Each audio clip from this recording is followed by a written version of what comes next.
masasabi ko, no, huwag kayong magagalit. Alimuom yan imbento ng mga pastor. Na yun daw, 666, yun daw yung chips.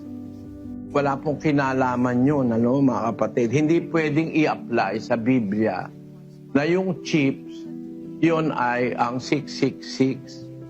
Napakalayo sa katotohanan nun.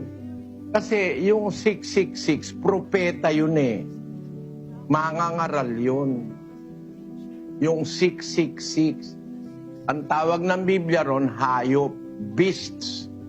13:18. Pakinggan natin sa Apokalipsis. Dito'y may karunungan. Ang may pagkaunawa ay bilangin ang bilang ng hayop, sapagkat siyang bilang ng isang tao, at ang kaniyang bilang ay 666. Ang meron pong taglay ng bilang ng 666 o ng yung tinatawag nilang bilang ng Antikristo, yun po ay isang tao, may kapangyarihan. At yung tao na yon, mayroon siyang kontrol sa mayayaman, mahihirap, malalaki, maliliit. Sa 16, diyan din sa kapitulo na yan, kapatid na Daniel. At ang lahat, maliliit at malalaki, at mayayaman at mga dukha, at ang mga laya, at ang mga alipin, ay pinabigyan ng isang tanda sa kanilang kanang kamay o sa noo. Yan, pinabibigyan niya ang mga tao ng tanda sa kanang kamay at sa noo. Yun ang iniisip nitong mga pastor ng born again, na inilalagay daw sa noo, lalagay daw sa kamay, chips. Yung 666, kapatid, na tinatanong mo, hindi chips yun dahil tao yun Taong may kapangyarihan na magkaroon ng dominion sa mga tao, maliliit, malalaki, mayayaman, mga dukha, mga laya, mga alipin. Kung ating pag-aaralan yan, wala lang tayong malaking panahon ngayon, yan yung kung uumpisahan mo sa 13:1. Yan yung hayop na nakita ni Juan na umahon mula sa dagat. Basahin natin ang 13:1. At siya'y tumayo sa buhangina ng dagat, at nakita ko ang isang hayop na umaahon sa dagat, na may 10 sungay at 7 ulo, at sa kanilang mga sungay ay may 10 diadema, at sa kaniyang mga ulo ay mga pangalan ng kapusungan. Ayan, yan ay yung hayop, yung tinatawag na beast sa Revelation. Nakita ni Juan umahon mula sa dagat. Paano naging chips yun? No? Galing sa dagat. Hindi galing sa bangko yun. Galing sa dagat yun. Umahon yun sa dagat. Alam mo kapatid, napaka-complicated nitong tanong na ito Ang tinutukoy dyan na dagat, ang kahulugan sa Biblia, yan po ay mga bansa, mga nasyon. Hindi literal na dagat yan. Kasi walang tao na nakatira sa ilalim ng dagat. Wala nun. Imposible sa tao na tumira sa ilalim ng dagat.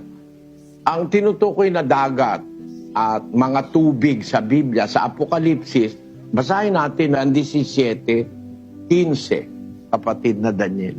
At sinabi niya sa akin, ang tubig na iyong nakita na kinauupuan ng patutot ay mga bayan at mga karamihan at mga bansa at mga wika. Yung katubigan, kung saan nakaupo yung patutot, ito pong patutot na ito, may kaugnayan ito dun sa hayop. Kasi itong patutot na ito, nakasakay sa hayop. No? Basahin natin ang 17, versikulo 1. At dumating ang isa sa 7 anghel na may 7 mangkok at nagsalita sa akin na nagsasabi, pumarito ka, ipakikita ko sa iyo ang hatol sa bantog na patutot na nakaupo sa maraming tubig. Merong patutot nakaupo sa maraming tubig. Vision ni Juan. Sa versikulo 3, kapatid na Daniel. At ako'y kaniyang dinalang nasa espiritu sa isang ilang, at nakita ko ang isang babae na nakasakay sa isang hayop na pula, na puno ng mga pangalang pamumusong, na may 7 ulo at 10 sungay. Yung babae na yon na patutot, nakasakay sa isang hayop na mapula, isang red beast. Yun nga yung babaeng patutot na nakita rin niyang nakaupo sa maraming tubig. Ngayon, yung palang tubig na kinauupuan nitong babaeng patutot na ito, mga bansa yun, mga karamihan, mga bayan, mga wika, nakaupo siya sa maraing tubig, patutot. Pero hindi sa tubig siya literally nakaupo. Meron pa siyang sinasakyang hayop na mapula. Yun nga yung hayop na sinasabi. Binibigyan lang kita ng insight na yung babae patutot. Yun yung dakilang Babylonia. Relihiyon po yun. Yung babae na yun. Versikulo 5. At sa kaniyang noo ay nakasulat ang isang pangalan, Hiwaga, dakilang Babylonia, ina ng mga patutot at ng mga kasuklam-suklam sa lupa. Yun, sabi ng talata, meron siyang nakasulat sa kanyang noo. Siya pala ay mystery, the great Babylon, the mother of harlots and abominations of the earth. Ina ng mga patutot. Marami palang patutot. Pero ito yung pinakaina ng mga patutot. At lahat ng kasuklam-suklam sa lupa. Nakaupo siya sa maraming tubig. Ang sabi ni Juan doon sa 17:15, sinabi niya, ang tubig na iyong nakita, kinauupuan ng patutot, mga bayan yan, mga karamihan, bansa, mga wika. Yung palang tubig, simbolo ng mga bansa, bayan, karamihan, population, ang ibig sabihin. Nandun nakaupo yung patutot, ibig sabihin, namamayani yung patutot doon sa mga bansa, wika, mga karamihan, etc. Pero hindi po siya nag-iisa sa vision. Meron siyang sinasakyang hayop na mapula. Yung hayop na yon, yun din yung hayop na sinasabing umahon sa dagat o sa tubig. Na yung dagat, yun nga yung karamihan, bansa, wika. Umahon doon. Nanggagaling yung hayop sa mga tao na sa iba-ibang lugar ng tao sa mundo. Ngayon, yung hayop na yun, nagkaroon ng kapangyarihan na magbigay ng tanda sa mga mayayaman, mahihirap, mga dukha, mga alipin, mga laya, gaya nung nabasa natin. Ito ang ininterpret ng mga pastor ng born again sa Amerika, na yan daw yung mga chips na ilalagay sa noo at saka sa kanang kamay. Illogical, kapatid, hindi totoo. Bakit po? Sinong bangko ang maglalagay ng chips doon sa mga squatter sa Tondo, no?